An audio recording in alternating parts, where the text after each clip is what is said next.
त सबभन्दा पहिला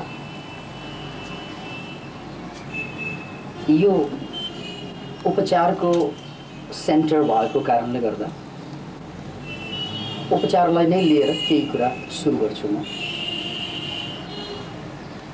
मान्छेको रोगको कारण धेरै तहमा देखियो। धेरै पहिला मान्छेहरू रोगको कारण भूतप्रेतको कारणले पनि भएको मानिन्थ्यो। पछि मेडिकल साइन्स राम्ररी विकास भएपछि भूतप्रेतले रोग लाग्ने होइन, रोग लाग्नुको कारण कीटाणु हो, भाइरस, ब्याक्टेरिया, फंगस र हेभी मेटल पार्टिकल्स बन्यो। खुसी लाग्ने कुरा हो, कारण पत्ता लाग्यो। त्यसपछि त्यसको निवारण स्वरूप एन्टिबायोटिक्सको आविष्कार भयो। यानी यो कीटाणुले रोग दिन्छ, यो यसको औषधि। त्यस्तै अब भाइरस विश्व समुदायले मानेको छ। उहाँ स्टिफन हकिन्स हुनुहुन्छ। स्टिफन हकिन्सको हालत अहिले चाहिँ व्हीलचेयर बाउन्ड छ। 1982 देखि उहाँले पहिला बोल्न सक्नुहुन्थ्यो, अब त्यो बोल्न पनि सक्नुहुन्न। र योभन्दा व्यङ्ग्यको कुरा, उहाँको बाबा फादर आफै मेडिकल डक्टर, उहाँ विश्वको महान साइन्टिस्ट, बाउ मेडिकल डक्टर र हालत चाहिँ रोग। योभन्दा ठुलो मानव जातिको हार, मानव जातिको व्यथा, मानव जातिको लागि व्यङ्ग्य अरू के हुन सक्छ? बड़ा हुआ तो क्या हुआ, जैसे पेड़ खजूर। मेडिकल साइन्स अथवा मानव सभ्यता विकास त भएको छ, त्यसमा त शङ्का छैन। बड़ा हुआ तो क्या हुआ, जैसे मेडिकल साइन्सका कुरा पनि यस्तै भइरहेछ। डेभलपमेन्ट छ, यसमा विभिन्न यन्त्रहरूको आविष्कार भइरहेछ। नोबेल पुरस्कारमाथि नोबेल पुरस्कार पाइरहेका छन् मेडिकल साइन्समाथि। तर यतिको बावजुद पनि रोग फिटिकै कम हुने, फिटिकै। किनभने यता कम भए जस्तो देखिन्छ, यता बढेको चाहिँ यहाँ बाढी आइरहेछ। अब WHO ले त घोषणा सुद्धा गरिसक्यो कि अब हामी नन कन्टेजियस डिजिज यानी नसर्ने खालको रोगको युगमा प्रवेश गरेका छौँ। भनेको मतलब हामीले केही गर्न सक्दैनौँ। You have to take care of yourself. तपाईँ आफैले आफूलाई बचाउनु। अब आएर त्यो 5000 वर्ष पुरानो कुरा फेरि प्रासङ्गिक हुन आयो कि संसारमा तपाईलाई स्वस्थ बनाउने एउटै मात्र मान्छे जन्मिएको देखियो। संसारमा तपाईलाई स्वस्थ राख्न सक्ने एउटै मात्र मान्छे अहिलेसम्म जन्मिएको छ। त्यो को होला? त्यो कोही पनि होइन, तपाईँ आफै। यदि तपाईले आफूलाई जोगाउन सक्नु भएन भने यो धरतीमा कसैले तपाईलाई नजोगाउने भयो। Diseases are creatures. हेर्नुहोस् है, डिजिजेज आर क्रिएचर्स। त्यो क्रिएचर, त्यो त प्राणी मात्रै हो जसलाई चाहिँ क्रिएटरले क्रिएट गर्छ। ब्रह्माले सृष्टि गरे जस्तै रोग हामी सृष्टि गर्छौँ। पहिले त्यस्तो लाग्दैन थियो। कहिले चाहिँ भगवानले क्रिएट गरे जस्तो लाग्थ्यो रोग, कहिले चाहिँ कीटाणुले क्रिएट गरे जस्तो लाग्यो, कहिले विकारले ल्याए जस्तो लाग्यो। तर अहिलेसम्म आउँदा आउँदै एउटा painful fact, painful, it's painful but it's fact. Painful fact के त भन्नाले तपाईको रोग तपाईलाई के लाग्यो भन्नाले हैन मैले केही पनि गरेको छैन तै पनि रोग आयो होइन। तपाईले विगतमा जानी नजानी गर्नुभएको गल्तीको परिणाम हो। Finish. So you are the responses. No one is responsible for that. It's very interesting fact.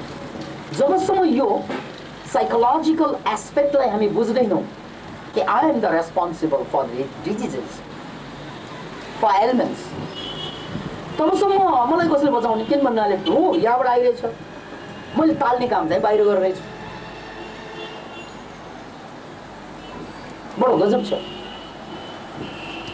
बर्फवत जीवन गलाया जा रहा है। एकजना कविको कविता फुरेछ मनमा। बर्फवत जीवन गलाया जा रहा है। जीवनलाई हामीले बर्फ जस्तै गलाउँदैछौँ। बर्फवत जीवन गलाया जा रहा है, पांव पंगु को चलाया जा रहा है। It's a really wonderful your simile.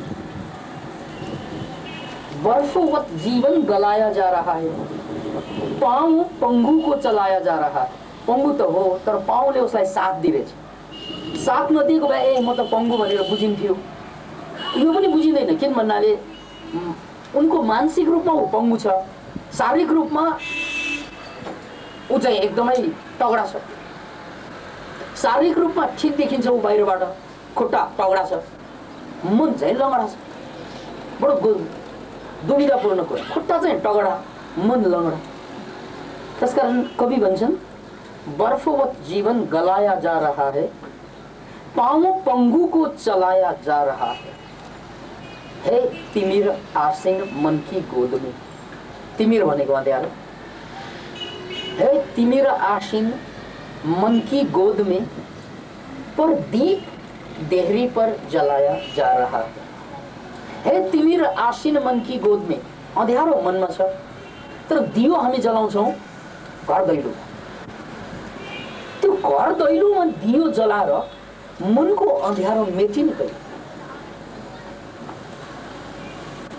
चराग दिल का जलाओ बहुत अंधेरा है, रफीले धेरै पहिला गाएको गीत।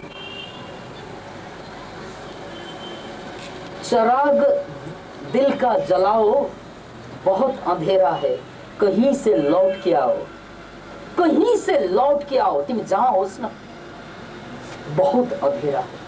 यही कुरा हामीले पुनः पुनः भन्न परिरहेछ, फेरि फेरि भन्न बाध्य छौँ कि त्यहाँ त एकजना प्रेमिकाको कुरा छ, यहाँ ज्ञानको कुरा छ। त्यो ज्ञान रूपी प्रेसीलाई बिर्स्यौँ हामी, त्यो मुक्ति रूपी प्रेसीलाई बिर्स्यौँ हामी। चराग दिल का जलाओ है, देहरी पर जलाउने होइन, बाहिर जलाउने होइन। बाहिर त भयो कि नभए कि, प्रेममा त चराग चाहिँदा पनि चाहिँदैन, भएको पनि फु गरेर निभाइदिन्छ। त्यसकारण दिलको चराग जहाँ जल्छ त्यहाँ बाहिरको चराग काम छैन। त्यसकारण हामी प्रेममा निभाइदिन्छौँ। किन चाहियो चिराग, तेरो दिल जलेछ, मेरो दिल जलेछ या। अनि जहाँ चाहिँ प्रेम फिटिकै हुँदैन त्यहाँ चाहिँ चिराग माथि चिराग जलाउनु पर्छ। किन भन्नाले यो मोराले कहिले घात प्रतिघात गर्छ थाहा नै छ। किन इमेजिन हाम्रो हालत त त्यही हो, बाहिर झेलमेल गर्ने, भित्र तिल मिलाइरहेछ। बाहिर झेलमिलाइरहेछौँ हामीहरू, भित्र तिल मिलाइरहेछौँ। बाहिर किन झेलमिलाइरहेछौँ भन्नाले भित्र तिल मिलाइरहेछौँ र त बाहिर झेलमिलाइरहेछौँ। बाहिर किन झेलमिलाहटको चाहिँ महत्त्व त भन्नाले भित्र तिल मिलाहट बढ्दैछ। अनि त्यो भित्रको पीडालाई ढाकछोप गर्न हामी बाहिरको सहारा लिँदैछौँ। त्यसकारण बर्फवत जीवन गलाया जा रहा है। हेर्नुहोस् त, बर्फ त्यतिकै पानी केही पनि नगर्नुहोस्, घाममा राखिदिनुहोस्, त्यतिकै गल्छ। हामी पनि समयको धुपसँग गल्दैछौँ, ढल्दैछौँ, बुढा हुँदैछौँ, रोगी हुँदैछौँ, जर्जर हुँदैछौँ। बुढा भयो, सब रङ्ग गयो, आँगन भयो, परदेश भनिन्छ नि। नचाहिकन पनि हामी आफ्नै देशमा, आफ्नै ठाउँमा, आफ्नै घरमा पीडित हुन्छौँ। यो जम्मै कुराको कारण कविले भन्नुभयो जस्तै पीडा एक ठाउँमा छ, समाधान अर्कै ठाउँमा खोजिँदैछ। समस्या एकतिरबाट उब्जिँदैछ, समाधान अर्कै दिँदैछ। रोग एउटा छ, उपचार अर्कै हुँदैछ। अर्थ नि बर्थ गोविन्द गाई, अर्थ नि बर्थ गोविन्द गाई, टाउको दुख्या औषधि नाइटोमा लाई। हाम्रो चालचलन यस्तै छ। अर्थ बुझेको छैन, गोविन्द गाइरहेका छौँ। रोगबाट लडिरहेका छौँ, हामी रोगबाट मुक्त खोजिरहेका छौँ। त्यो रोगको कजप्रति गइरहेकै छैन। अर्थ नि बर्थ गोविन्द गाई, गाउन त गाए, अर्थ पनि थाहा छैन, बर्थ पनि थाहा छैन। टाउको दुख्या औषधि नाइटो मुनिलाई। त्यसरी चाहिँ रोग निको हुँदैन। जहाँ रोग छ त्यहाँ पो लाउनु पर्ने हो, जहाँ समस्या छ त्यहाँ पो दिनुपर्ने हो। त्यो समस्या कहाँ छ त भन्नाले अहिलेको विश्वमा आएर पहिला चाहिँ साइकोसोमेटिक 7 भनेर पढ्थ्यौँ हामीहरू कि 7वटा यस्ता रोग छन् जुन चाहिँ बाहिर शरीरमा देखा पर्छन् तर सुरु मनबाट हुन्छ। अहिलेसम्म आउँदा आउँदै यस्ता कुनै डिजिजै छैन जसमा मनको पार्ट हुँदैन, मनले रोल खेलेको हुँदैन। त्यसकारण मन भनेको आफ्नो हो। त्यसैले यो सम्पूर्ण रोगको कारणमा, अन्तिम कारणमा, बाहिर त धेरै कारण देख्छौँ तर अन्तिम कारण आफै हो। आफ्नै मन हो र यो मन यो विचार जसले जीवनशैलीलाई बिगार्छ। एउटा कुरा चाहिँ हामीले यहाँ गाठी कुरा बुझ्नुपर्ने, त्यो मनले जीवनशैलीलाई बिगार्दो रहेछ। यहाँनिर मलाई अस्ट्रेलियाको कुरा पेश गर्न मन लाग्यो। अस्ट्रेलियन डक्टरहरूले डायबिटिजका पेसेन्टहरूलाई रिसर्च गर्न थाले। डायबिटिज चाहिँ निको नहुने रोगमा मानिन्छ। अनि एबोरिजिन्सहरू यानि आदिवासीहरू जो अहिले सहरमा आएर बसेका छन् फेरि जीवन बिताउन थाले त्यही आदिवासीको जीवन प्रकृतिको नजिकै। त्यो बिताएर 6 महिनापछि जब फर्कन्छन् उनीहरू सहरमा, डायबिटिज जस्तो चिजको नामो निशानै भेटाइयो। हेर्नुहोस् है, ओहो डायबिटिज भनेको सहरमा बस्दा मात्रै आउँदो रहेछ। अब फेरि ती मान्छेहरूलाई 6 महिना सहरमा राख्दा फेरि डायबिटिज देखा पर्यो। अब यसबाट एउटा कुरा के टुङ्गो लाग्यो भन्नाले रोगको मूल कारणमा माइन्ड हो। अनि यो माइन्डले मान्छेलाई विभिन्न किसिमका इन्भाइरोमेन्टमा एडप्ट गर्न सिकाइरहेको हुन्छ। जस्तै हामी सहरमा एडप्ट हुन्छौँ, यानि जसरी भए पनि बाँच्छौँ, हामीहरू कामै नभए पनि बाँच्छौँ। काठमाडौँ हुन्थ्यो पनि जग्गा देखे कि घर बनाउन हतार, काम चाहिँदैन, पानी पनि देखा जाएगा, ढल्ती पनि देखा जाएगा, तर मेरो जमिन हुनुपर्छ। रुख काट ढाल्दै सबै रुखलाई, त्यो म त्यहाँ बस्नुपर्छ। एउटा सह अस्तित्वको फिलिङै छैन। एउटा मान्छे बाँच्नको लागि जुन अक्सिजनको रेट हुनुपर्ने हो, रुख काटेपछि त त्यो घट्छ। त्यो कुरा पढेर आएको हुन्छ फेरि कलेजमा स्कुलमा। त्यो पढाइ त पढ्यो पाठ 16 दुना 8 खुब पढ्यौँ हामीले इन्भाइरोमेन्टल साइन्स रे।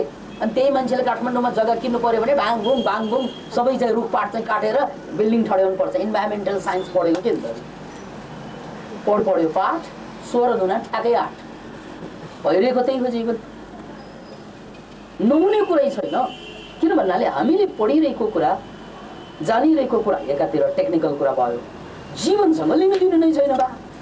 बाँच्दा मन परी, पढ्दाखेरि खुब मिलाइ पढ्ने, स्कुल पनि मिलाइ चाहिने, कलेज पनि मिलाइ चाहिने, सबै मिलाइ, तर जीवन जति बिग्रे पनि हुने। त्यसकारण अस्ट्रेलियनहरूले जुन रिसर्च गरे त्यसले एउटा महान कुरा, महान सन्देश के दिएको छ त भन्नाले ती व्यक्तिहरू जो सहरमा बस्छन्, सहरको एडप्टेसनको कारणले गर्दा जथाभावी खानु पर्यो, जथाभावी बाँच्नु पर्यो, लाइफस्टाइल बिग्रियो र त डायबिटिजले पिछा गर्यो। र जब लाइफस्टाइल ठ्याक्कै चेन्ज गरेर नेचरमा बसियो, दिन रात परिश्रम गरेर खाइयो, अनि बल्ल गएर डायबिटिज चाहिँ गायब भयो। यसको अर्थ के त भन्नाले रोग त प्रकृतिले दिएको होइन रहेछ। I chosen the diseases. अघोषित रूपमा, घोषित रूपमा त कहाँ डिजिज पनि चोज गर्छ कसैले, घोषित रूपमा त होइन, तर अघोषित रूपमा वी लभ टु बी डिजिज्ड होइन त। हामी चाहिँ रोगी हुनुमा चाहिँ गर्व ठान्छौँ। थाहा छ मलाई डायबिटिज लागेछ, यानि पैसा वालै होला यो मान्छे। ल थाहा छ मलाई मेरो ससुरा हार्ट पेसेन्ट कि उहाँको भल फेर्नु परेको छ मुटुको। भनेको मतलब अहिले लाग्दा, तर यति खाए अरूको भाग पनि खाए, त्यसकारण अरूको भागको रोग पनि उसको भागमा आए। कुरो त त्यो पो नि। त्यसैले कोही मान्छे खान नपाएर मर्ने यो दुनियाँमा, कोही मान्छे बढी खाएर मर्ने यो दुनियाँमा, दुनियाँ बडो गजब छ।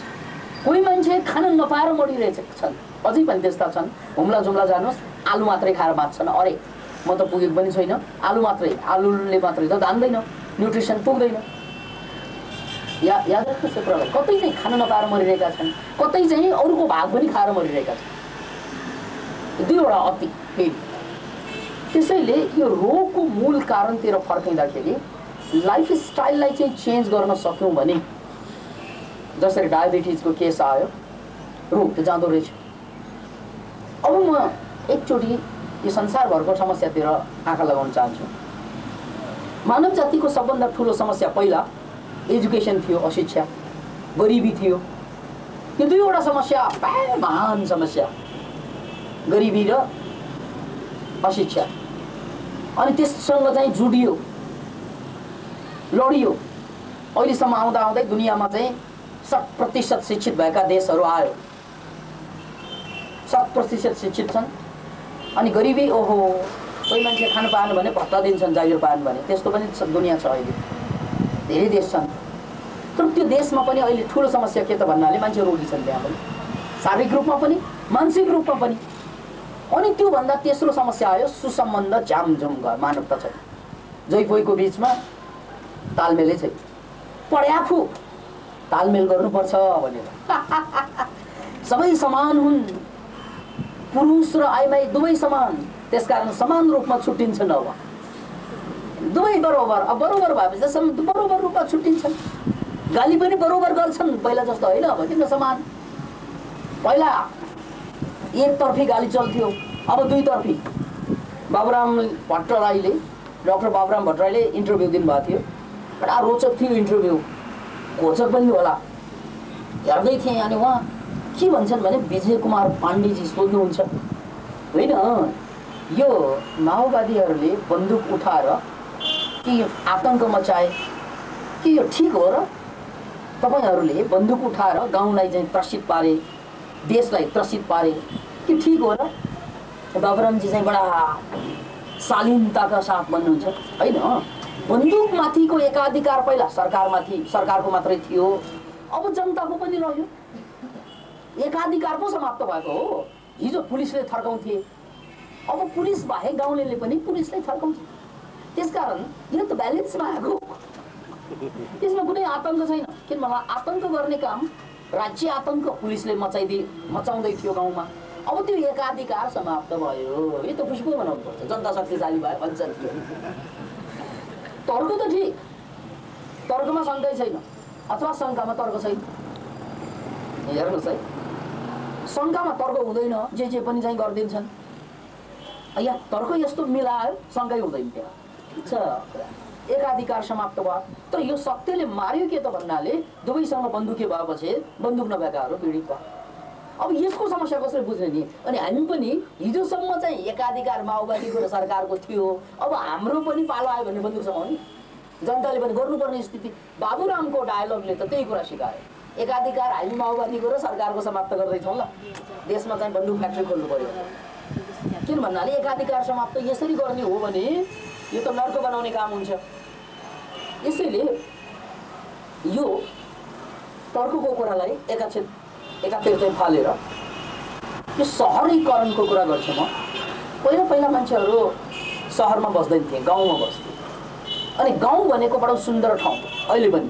किन भन्नाले एउटा घर त्यहाँ हुन्छ, एउटा घर त्यहाँ हुन्छ, ए माले भने पनि पुग्छ, टेलिफोन नचाहिने। ए काले खाना आइज न, हाम्रो घरमा आज क्या बाजेको श्राद्ध छ भन्छ। हेर्नुहोस् है कथा।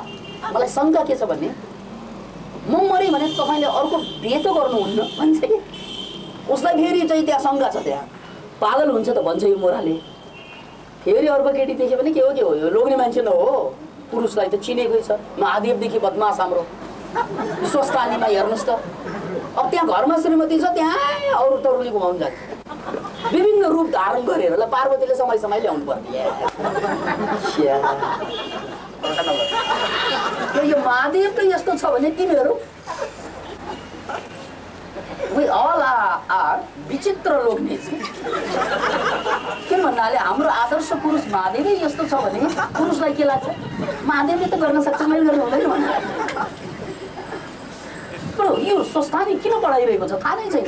यस्ता कुरा जो जीवनमा बर्बादीको इतिहासलाई रोक्न सकेको छैन, त्यो कुरा किन फेरि पढिरहेका छौँ, किन थाहा नै छैन। यसले छामछुम गरेर बाँचिरहेका छौँ। अब यति भन्दैमा यो जोक चाहिँ फेरि चाहिँ बेग्लै एकातिर जाला हो। त्यसैलाई जोक यो केटी चाहिँ बडा अर्थपूर्वक सोध्छन्, होइन भनेन मैले तिमीलाई पागल हुन्छ भने म पागल, तर पागलले के गर्छ के थाहा मलाई भन्छ।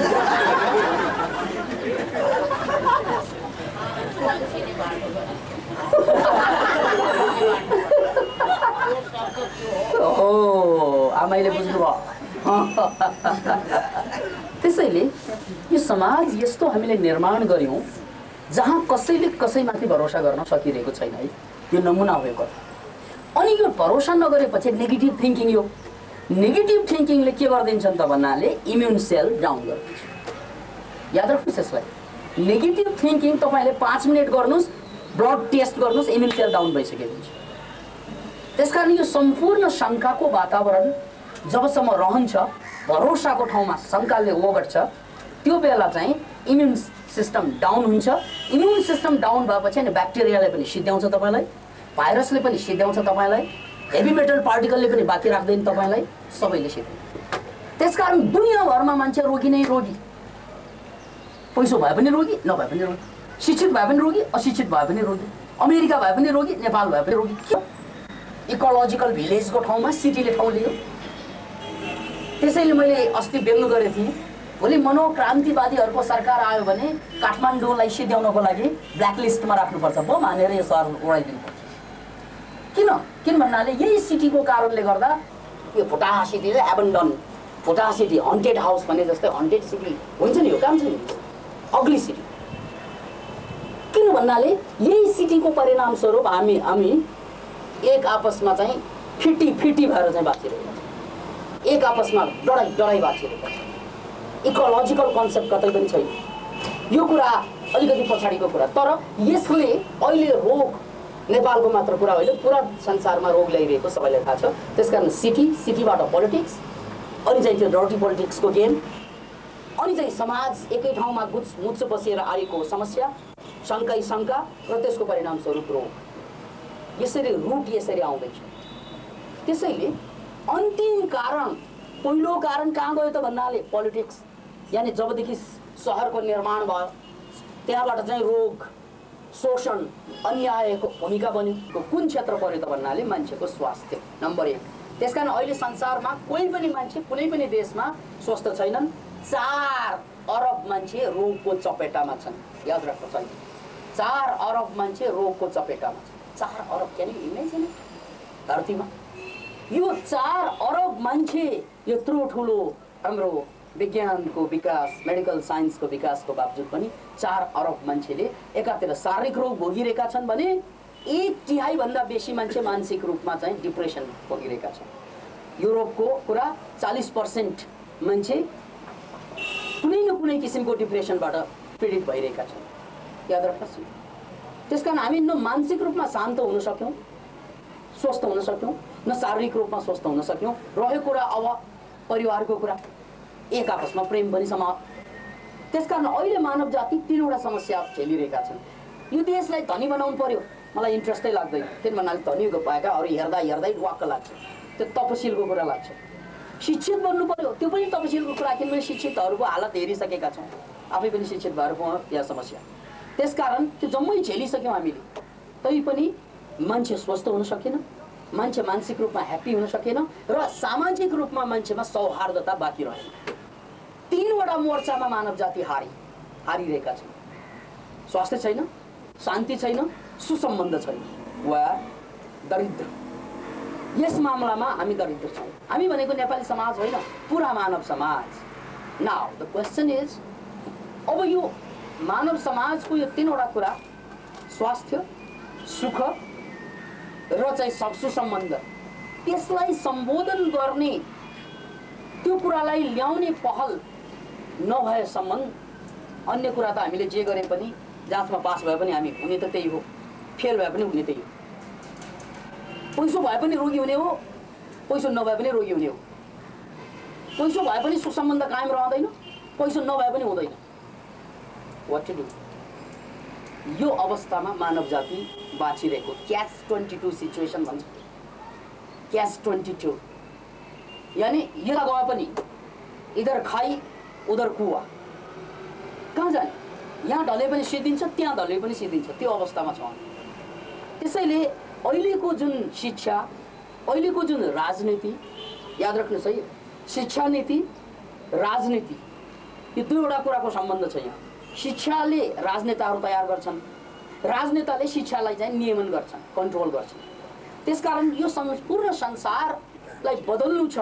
यो 5000 वर्षको यो परिपाटीलाई बदलेर हामीले स्वस्थ समाज, हामीले सुसम्बन्ध भएको समाज, सुखी समाज निर्माण गर्नु छ भने पहिलो कुरा शिक्षामा क्रान्ति चाहियो।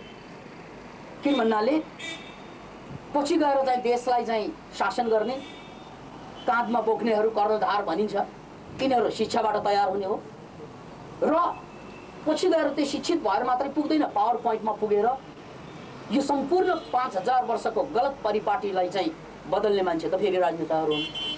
त्यसकारण यहाँ दुईवटा समस्या देख्छु म, एउटा चाहिँ एजुकेसनल सिस्टम र अर्को पोलिटिकल सिस्टम। पोलिटिकल सिस्टमलाई चाहिँ बदल्ने, त्यसैको लागि चाहिँ हामीले मनोक्रान्तिमुखी राजनीतिको अवधारणा अगाडि सारेका छौँ। मनोक्रान्तिमुखी राजनीति अथवा मनोक्रान्ति तन्त्र र शिक्षालाई परिवर्तनको लागि हामीले सुपर लर्निङको अवधारणा अगाडि सारेका छौँ र हाम्रा विद्यार्थीहरू जसले सुपर लर्निङ सिके उनीहरूले बोर्डमा ल्याए त्यो मलाई ठुलो कुरा लाग्दैन। उनीहरूमध्ये कतिले चाहिँ लोकसेवा आयोगको जाँचमा चाहिँ पास गरेर नम्बर मजासँग ल्याएर चाहिँ अधिकृत भयो, त्यो पनि ठुलो कुरा लाग्दैन। सबभन्दा ठुलो कुरा उनीहरू कम रोगी हुन्छन्, अब उनीहरूको सुसम्बन्ध अरूको भन्दा राम्रो भएको देखिएको छ, उनीहरूमा प्रेम भाव जागेको देखिएको छ। त्यो द्याट इज द पोइन्ट, त्यो हो सामाजिक क्रान्ति। त्यसकारण मैले देखेको समस्या यो यी तीनवटा, त्यसको निराकरण यी राजनीतिको परिवर्तन र शिक्षा नीतिको परिवर्तन। शिक्षा नीतिको परिवर्तनको लागि त हामीले अभियान छोडिसकेका छौँ। हाम्रा साथीहरूले त्यसको लागि प्रयास गरेर प्रमाणित गरिसकेका छन्। आफ्नो चाहिँ ठाउँमा बसेर, आफ्नो वडामा बसेर उच्चता हासिल गरेरै देखाएका छन्। रह्यो कुरा पोलिटिक्सको, पोलिटिकल कुरामा म पाएँ र चाहिँ सुसम्बन्ध गुमाए। यसलाई अब फर्काउने कसरी? That's the challenge. त्यो नफर्किएसम्म त यो रोगी समाज बस्दैन यसरी। यो अशान्ति कतिसम्म ठेक्ने? चुरोटको बट्टामा लेखेको हुन्छ smoking cigarette is injurious to health, तर कसले छोडेको छ? पढ्यो पाठ 16 धुना 8 त्यहाँ पनि। किन भन्नाले त्यहाँ पढ्नु चुरोट खानु हुँदैन रे यो भनेर पढ्छ। याद राख्नुहोस्, पढेका मान्छे बेसी मूर्ख भएन। यसकारण यो कुराबाट मुक्ति कसरी दिने? एउटा किताब किन्नलाई मान्छेहरू के भन्छन् भने यहाँ हाम्रो देशमा महँगो भयो भन्छन्। 50 रुपियाँको किताब, त्यो किताबमा 5 लाखको ज्ञान हुन्छ, तर 50 रुपियाँ तिर्न गाह्रो मान्छौँ हामीहरू। अनि बियर महँगो भयो भनेर कसैले भन्दैन, 555 महँगो कसैले भन्दैन। किनकि सिनेमा महँगो भयो कसैले भन्दैन। यो पागलपन, मर्ने मार्ने दाउहरू सस्तो, यहाँ जति महँगो भए पनि ठिक छ तिर्छन्। बाँच्ने बचाउने कुरा महँगो भयो भन्छ। एकजना चाहिँ रोगी हामीहरू कहाँ गाडी चढेर आउनुभएको थियो, अनि सिजन चाहिँ अफ सिजन काँक्रोको। उहाँ चाहिँ यहाँ उहाँको महिला, उहाँलाई के भने भन्नाले तपाईँको वेट घटाउनु छ भने केही ठुलो काम गर्नु पर्दैन, भोग्ला बेलामा काँक्रो खानुहोस् भने। अनि दोस्रो हप्ता क्लिनिकमा आउँदाखेरि सर त्यो काँक्रो किन्न गएको धेरै महँगो भएकोले खानै सकेन भन्छ। गार चढेर हिँडेका छन्। किनकि इमेज बियर महँगो भन्दैन, ए ओलिभ ओइल खानुपर्छ, यो जैतुनको तेल खानुपर्छ है, यो अहिले खाइरहेका सम्पूर्ण तेल पोइजन बन्न सक्छ अन्ततः शरीरमा। तेल भनेको खानु हुँदैन, राम्रो तेल भनेको ओलिभ ओइल भन्दाखेरि महँगो छ भन्छ। बियर महँगो भन्दैन, रक्सी महँगो भन्दैन। घर यस्तो बनाउँछ महल जस्तो, राजाको जस्तो, अनि खाना खातेको जस्तो खान्छौँ हामी। किन न्युट्रिसनै नभएको खाना, उसलाई चाहिँ काँक्रो महँगो हेर्ले। किनकि इमेजिन हामी कति मानसिक रूपमा दरिद्र भयौँ। अब यसबाट हामीलाई यो महान भ्रमबाट जोगाउने कसले, उठाउने कसले?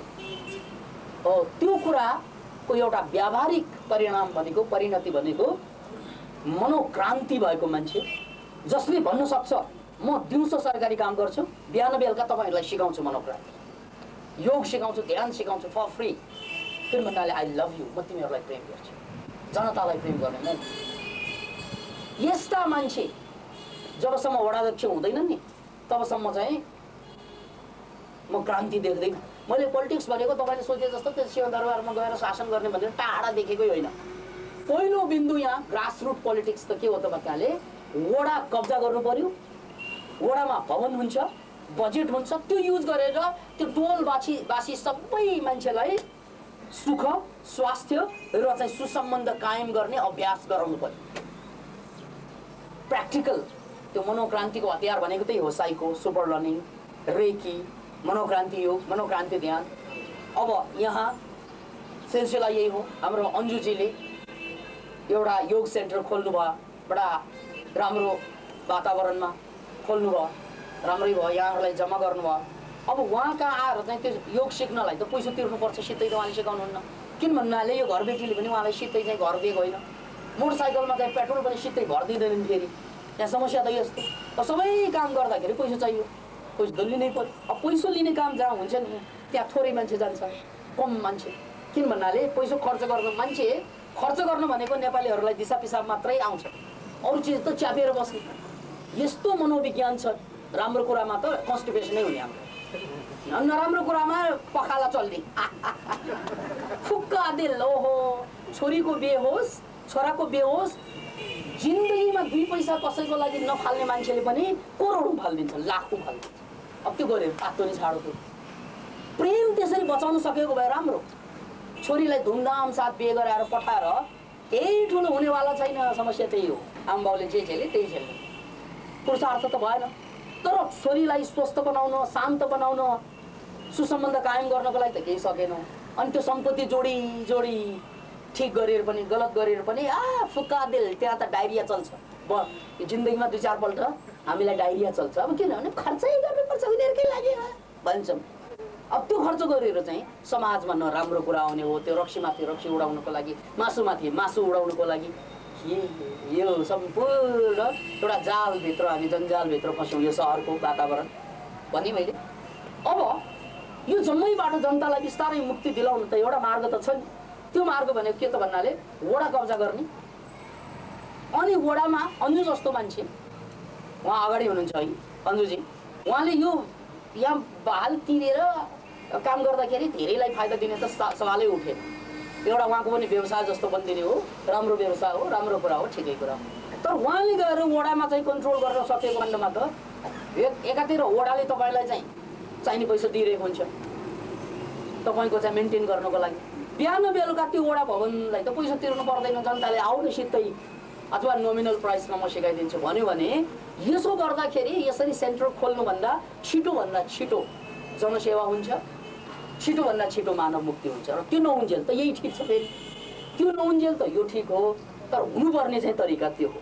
हामीले देखेको मनोक्रान्तिमुखी राजनीति भनेको यस्तो राजनीति जहाँ कि भोलि गएर चाहिँ सांसदहरू अलि बेसी भयो भने सिंहदरबारमा धेरै कोठा छ अरे, भित्र त म पनि पसेको छु त्यहाँ बिल्डिङमा, धेरै कोठा छ।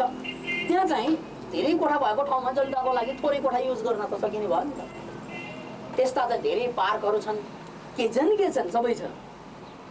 सबै भएर पनि गर्ने तरिका नभएपछि पानी छ म छु, तर चाहिँ पौडी खेल्न चाहिँ तरिका नभएपछि डुब्ने छ। अब काल छ, हेर्नुहोस् है, पानी छ म छु, जाने मोज, नजाने चाहिँ यमराजको खोज।